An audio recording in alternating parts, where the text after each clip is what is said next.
Good morning student. हमारा कक्षा 8 के अंतर्गत अध्याय चल रहा था 11 क्षेत्र नीति, और उसके अंदर हमने काफ़ी कुछ सवाल किए हैं, काफ़ी कुछ सीखा है। आज हम आयतन और धारिता के बारे में बात करेंगे। जैसे आयतन होता क्या है या धारिता होता क्या है। तो देखिए, धारिता किसी वस्तु द्वारा उसकी धारण करने की जो क्षमता होती है वो उसकी धारिता कहलाती है। जैसे या अगर मैं कहूँ आयतन किसी वस्तु द्वारा घिरी हुई जगह की मात्रा, उसका आयतन कहलाता है। यानी कि आयतन किसी वस्तु की घिरी हुई जगह की मात्रा, उसका आयतन कहलाता है। या अपनी पानी की टंकी होती है या ड्रम होता है, उसके अंदर जितना पानी भरा जा सकता है उसकी जितनी धारिता होगी। इस प्रकार इस पोर्शन में या इस पार्ट में हम आयतन और धारिता के बारे में ही बात करेंगे। तो यहाँ देखिए कुछ डायग्राम बने हुए हैं, जैसे घन, घनाभ, बेलन। इन आकृतियों की या इन आकृतियों का आयतन और धारिता के बारे में हम बात करेंगे। तो बात करते हैं सर्वप्रथम ये आकृति जो घन बना हुआ है। तो घन का आयतन का सूत्र होता है भुजा क्यूब, भुजा गुणा भुजा गुणा भुजा। यह आकृति हमारे पास घन होगी। घनाभ के आयतन का सूत्र होता है लंबाई गुणा चौड़ाई गुणा ऊंचाई। बेलन, इन आकृतियों से आप पहले परिचित हो। बेलन का आयतन होता है, अगर ये देखिए बेलन में ये वक्रवृत्त, ये वाली भाग, इसकी परिधि, और ये h होता है हाइट, और ये आधार का क्षेत्रफल होगा इस पूरा। तो आधार के क्षेत्रफल का सूत्र होता है पाई आर स्क्वायर। ठीक है, अब इसको अगर h से गुणा कर देवे, यानी हाइट ऊंचाई से गुणा कर देवे, तो बेलन का आयतन हो जाएगा, यानी पाई आर स्क्वायर गुणा h बराबर पाई आर स्क्वायर h। इस प्रकार घन, घनाभ और बेलन के आयतन का सूत्र हमने देखा है। देखिए एक एग्जांपल है कि 14 सेमी चौड़ाई वाले एक आयताकार कागज को चौड़ाई के अनुदिश मोड़कर 20 सेमी त्रिज्या वाला एक बेलन बनाया जाता है। बेलन का आयतन ज्ञात करें। देखिए एक आयताकार शीट है अपने पास, जैसे माना कि आयताकार शीट है, इसकी लंबाई और चौड़ाई दे रखी है। यहाँ आपको इसकी चौड़ाई दे रखी है 20 सेमी, ये 20 सेमी चौड़ाई दे रखी है। इस चौड़ाई को मोड़कर यहाँ 14 सेमी चौड़ाई है, 14 सेमी चौड़ाई और 20 सेमी त्रिज्या वाला एक बेलन बनाया जाता है। तो बेलन का आयतन ज्ञात कीजिए। देखिए एक आयताकार शीट है, आप इस आयताकार शीट को इस प्रकार मोड़ा जाएगा, ये इस प्रकार, तो हमारे पास एक बेलन बनेगा। तो हमें इसका आयतन ज्ञात करना है। तो यहाँ देखिए सबसे पहला काम, हमारे पास बेलन की ऊंचाई दे रखी है 14 सेमी। ठीक है, अब उससे पहले ये आयताकार शीट है, ठीक है, 14 सेमी चौड़ाई दे रखी है, और ये साफ कह रहा है कि चौड़ाई के अनुदिश मोड़ा जाता है।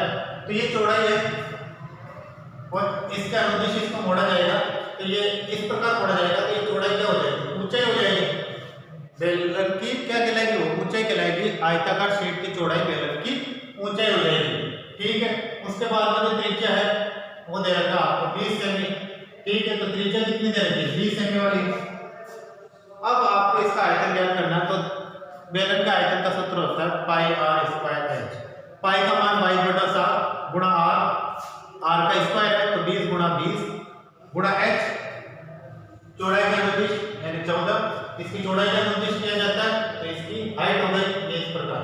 तो 22/7 गुणा 20 गुणा 20 गुणा 14, 7 में 7, 7 में 14, 22 गुणा 20 गुणा 20 गुणा 2, 20 गुणा 20 गुणा करेंगे 400 गुणा 2 800, 800 को 22 से गुणा करेंगे। इस प्रकार अपने पास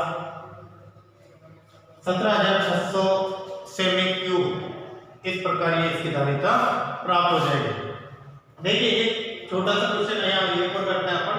घनाभागार गोदाम जिसकी माप 60 मीटर, 40 मीटर और 30 मीटर दे रखा है, यानी कि जमाती दे रखा है लंबाई गुणा चौड़ाई गुणा ऊंचाई। घनाभ है, इसके अंदर कितने घनाभागार डिब्बे रखे जा सकते हैं? अब इसके अंदर कितने घनाभागार डिब्बे रखे जा सकते हैं?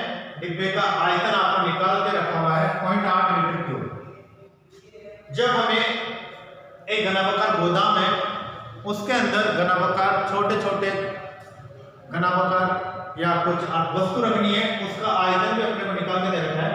तो हम क्या करेंगे, इस आयतन में इस आयतन का भाग दे देंगे, यानी गोदाम के आयतन में डिब्बे के आयतन का भाग दे देंगे।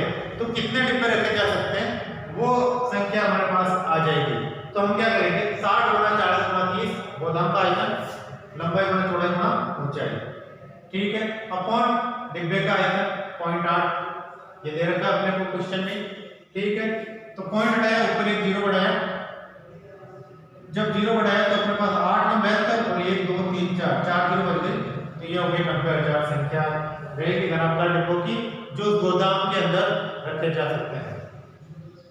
देखिए एक एग्जांपल और लेते हैं कि 11 सेमी गुणा 4 सेमी माप वाला आयताकार कागज के टुकड़े को बिना अतिव्यापन किए मोड़कर 4 सेमी ऊंचाई का बेलन बनाया जाता है।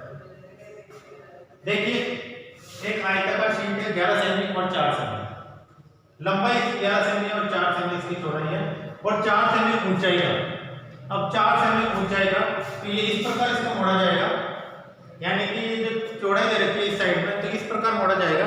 तो ये 4 सेमी क्या आ जाएगी, बेलन की ऊंचाई आ जाएगी, ठीक है। बेलन का हमें आयतन ज्ञात करना है, तो ये क्या हो गई, इसकी ऊंचाई आ गई और जो ये 11 सेमी इसकी लंबाई थी वो इसकी परिधि कहलाएगी, ठीक है। ये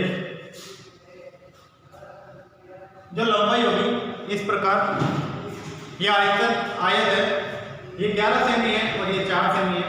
जब इसको यूं फोल्ड किया जाएगा या इस प्रकार मान लेते हैं ये, तो ये माने 11 सेमी है, ये 4 सेमी, जब इसको फोल्ड किया जाएगा तो नीचे से ये क्या कहलाएगी, जो लंबाई है वो परिधि में कन्वर्ट हो जाएगी। तो यानी कि परिधि कितनी दे रखी है, 11 सेमी हो गई, ठीक है। जो इसकी लंबाई होगी वो परिधि कहलाएगी। अब परिधि हमारे पास आ चुकी है, परिधि का फॉर्मूला होता है 2πr, वृत्त की परिधि का फॉर्मूला होता है 2πr।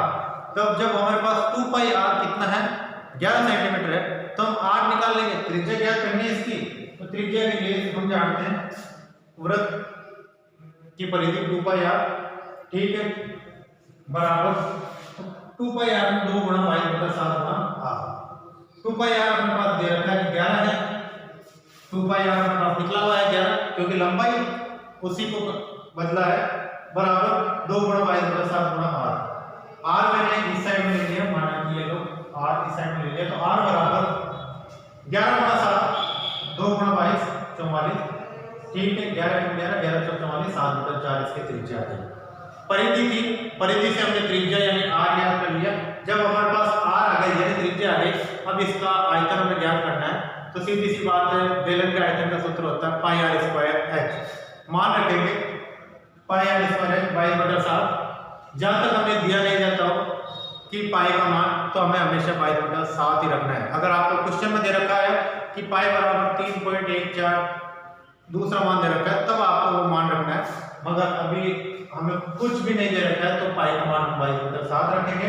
तो 22/7 गुणा त्रिज्या r², 7/4 गुणा 4, ठीक।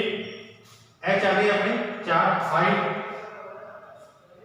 इसको हल करेंगे, 7 से 7 गया और इसको काटने के बाद अपने पास उत्तर आएगा 38.5 सेमी क्यूब, ये इसका आयतन होगा।